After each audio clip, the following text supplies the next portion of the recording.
Hi everybody, these are the reviews of mobile games from mob.org, and as always, this is Jay. Today we'll participate in space races, we'll fight against evil, we'll smash up dozens of zombies with a baseball bat, we'll learn to run a kingdom, play basketball, and also construct a fortified military base. Let's go! The first game for today is the racing arcade Future Racing 3D. As you would guess by the title, the game is designed around racing in the distant future. Locations are arranged in such a way reminiscent of Star Wars, or something eerily similar.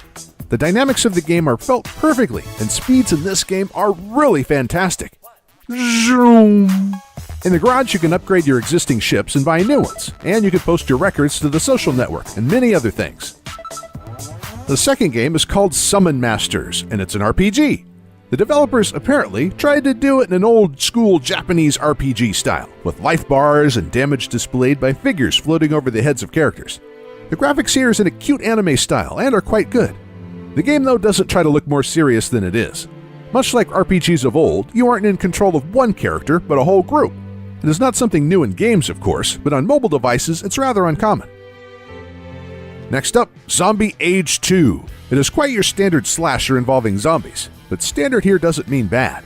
In general, a slasher is something that's dynamic and at the same time relaxing, and this game is no exception. We play, of course, for survival by ripping through mobs of the living dead. Besides the main objective, which is to survive, each mission has also submissions. To kill more than 60 zombies, for example. The more achievements you gather, the more stars you get for the level. Next, Age of Warring Empires. It's a strategy in a fantasy world, magic and so on. And according to the authors, the main plus of the game is interaction with other users, which, by the way, there are a lot of them. You can make alliances or destroy neighbors depending on your strategy. So think like a strategist. Create your city, build an army, adjust your diplomacy. It's all in your hands, at least until a stronger rival comes along. The next game is the basketball simulator NBA 2K14. For the most part, it's an ordinary basketball simulator.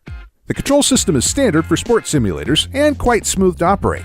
Here everything is pretty clear. Teams, standings, leaderboards, nothing really new here. It would be nice to point out the cool graphics, the interaction and kinematics of characters.